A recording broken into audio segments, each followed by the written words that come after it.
L'info du Grand Lille en continu. Adrien Lanois. Lundi 20 février, 7h30, et merci d'être en notre compagnie, en direct, en continu. L'info du Grand Lille ce matin, l'info auprès de chez vous. D'abord, vos prévisions météo, bien sûr, encore et toujours les nuages au rendez-vous. Aujourd'hui, la grisaille va de nouveau dominer cette journée avec en prime quelques averses possibles. Ce matin, le vent de sud-ouest devrait toutefois se renforcer dans la journée et apporter un peu de douceur avec 11 degrés de prévu pour les maximales cet après-midi. Les prévisions complètes après ce journal.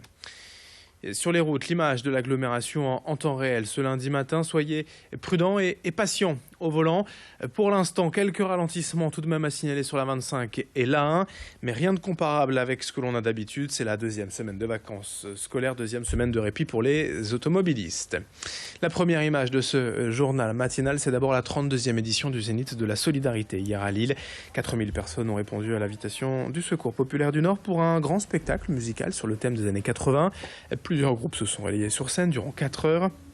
L'objectif de cet événement est de donner la possibilité à des personnes en situation de précarité de participer à une sortie culturelle. Le prix de la place est seulement de 5 €, ce qui sert tout de même à financer les actions du Secours populaire. Mais les spectateurs avaient aussi la possibilité d'aider l'association sur place, notamment en achetant des cartes de tombola pour, par exemple, offrir des vacances cet été aux enfants de familles démunies. Explication complémentaire avec le secrétaire départemental du Secours populaire du Nord, Jean-Louis Calins, au micro de notre journaliste ce week-end, Alexis Tessier. Quand on a perdu son emploi, quand on n'a plus d'argent, sur quoi on se prive en premier? On se prive en premier sur les revues, on ne s'abonne plus, sur les journaux, on va plus au concert, on va plus au cinéma, on va plus au théâtre, on se prive de tout ça. Parce que c'est pas déterminant pour la vie. Et donc, c'était important qu'au Secours populaire, on a dit, allez, on y va, on va collecter les places, on va faire des choses et on va organiser des grands événements comme celui-là au Zénith. Dans l'actualité également ce week-end, une image, la chasse aux Pokémon dans les centres commerciaux de la région, à Euralille et à V2 notamment. Le phénomène Pokémon Go n'est en effet pas terminé avec la deuxième phase du jeu qui vient d'être lancée la semaine dernière. Désormais, les chasseurs de bestioles pourront traquer leurs Pokémon au show des centres commerciaux dans toute l'Europe, ouvrent en effet des arènes pour défier des adversaires ou des Pokéstops pour se recharger en potions. Bref, quelques nouveautés bien utiles pour relancer le jeu plus de 6 mois après sa sortie. Il y a aussi 80 nouveaux Pokémon à attraper, dont certains étaient présents ce week-end face aux joueurs. Alexis Tessier a suivi cette chasse à Euralille et a rencontré plusieurs joueurs. Le matin, il part au boulot, il allume son téléphone pour mettre Pokémon. Il rentre, il allume Pokémon. Il promène le chien, il allume Pokémon. Il va courir, il prend le vélo, il allume Pokémon. J'y joue tous les jours, je sors même des fois la nuit, en pleine nuit pour aller chasser. J'ai commencé au mois de juillet l'année dernière déjà. Je joue tous les jours. On a une équipe dans ma ville locale. On est tous ensemble, on se réunit régulièrement, on fait des chasses ensemble, en voiture, à pied.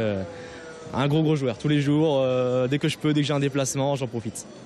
On est 3 à y jouer à la maison et ça rassemble les générations. C'est ça. Pour moi, c'est plus une ouverture au niveau esprit. On rencontre des personnes de tout âge. Voilà, là, j'ai rencontré le couple. Ça m'est déjà arrivé de croiser des personnes âgées qui jouaient. 7h33, l'info rapidement en direct. En bref, c'est officiel depuis hier midi.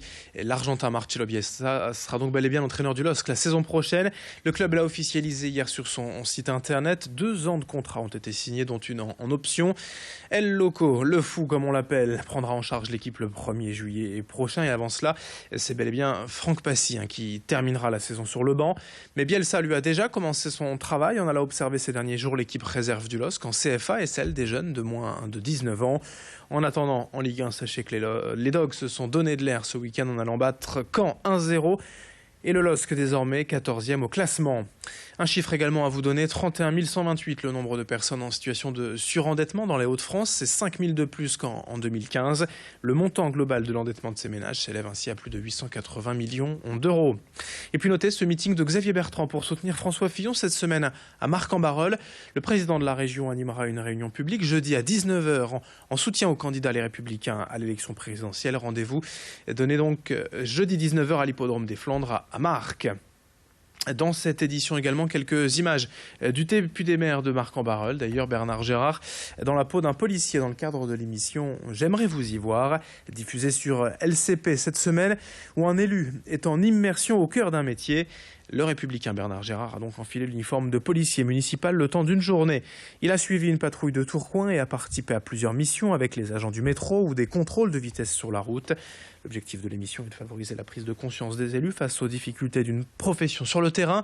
C'est diffusé aujourd'hui sur la chaîne parlementaire à 14h35, mais aussi mercredi à 21h45. Je vous propose de voir un extrait de Bernard Gérard en policier municipal. Bonjour monsieur, excusez-moi. Pouvez-vous arrêter votre moteur? Très bien. Est-ce que l'on peut voir vos papiers, permis de conduire, attestation d'assurance? Et qui est bon. Juste très bien. Merci beaucoup monsieur. C'est très aimable à vous. N'oubliez pas la ceinture. Bon, y a pas de... bon, j'ai bien passé l'examen là, ça va? Ça me paraît parfait. Je vais vous laisser ma place. Non, c'est parfait. Ce qui nous donne l'occasion de vous poser la question du jour direct matin Grand Lille TV. Pensez-vous que nos élus locaux soient si déconnectés de la réalité qu'on le prétend? Vous nous répondez sur grandlille.tv ou nos applications mobiles. Pour finir, ces images d'un atelier boutique de céramique en plein centre de Roubaix. Un hibou dans la tasse existe déjà depuis 2011 et propose en fait des ateliers pour initier les adultes à la création de poterie en tout genre. En 10 séances, chacun peut apprendre à faire d'un bout de terre une tasse ou un bol. Il faut pour cela de la patience et une certaine dextérité, mais grâce aux précieux conseils de Nathalie Ribou, la créatrice de la boutique, la réussite est à la portée de tous. À la fin du stage, les apprentis potiers repartent quand même avec 3 objets de vaisselle de leur création. Explication au micro de Clotilde Leguévac. Quand on apprend le tournage, il n'y a pas un résultat immédiat. Et donc du coup, les enfants ne comprennent pas. Et ça peut être frustrant. Déjà, c'est un peu frustrant des fois pour les adultes, parce que justement, ce n'est pas immédiat. Et donc, je cible principalement les adultes. Pour être un bon tourneur, il faut tourner 7 ans un peu tous les jours. Voilà. Et donc, il faut que les mains soient positionnées d'une manière très précise pour avoir un résultat précis. Si l'étape n'est pas réussie et que l'on veut passer à l'étape suivante, on va rencontrer une difficulté. Et donc c'est très très technique le tournage. Allez, 2 résultats de sport, outre la victoire du LOSC en football à Caen 1-0. Le SBVA Lille Métropole en basket en Ligue féminine a battu Nice 78-70. Et puis en volleyball, ça continue de sourire pour le TLM Tourcoing, leader de Ligue B qui a battu Saint-Quentin 3-7-1 ce week-end également à domicile. 7h37, lundi 20 février ce matin. Vos prévisions météo et l'infotrafic dans un instant.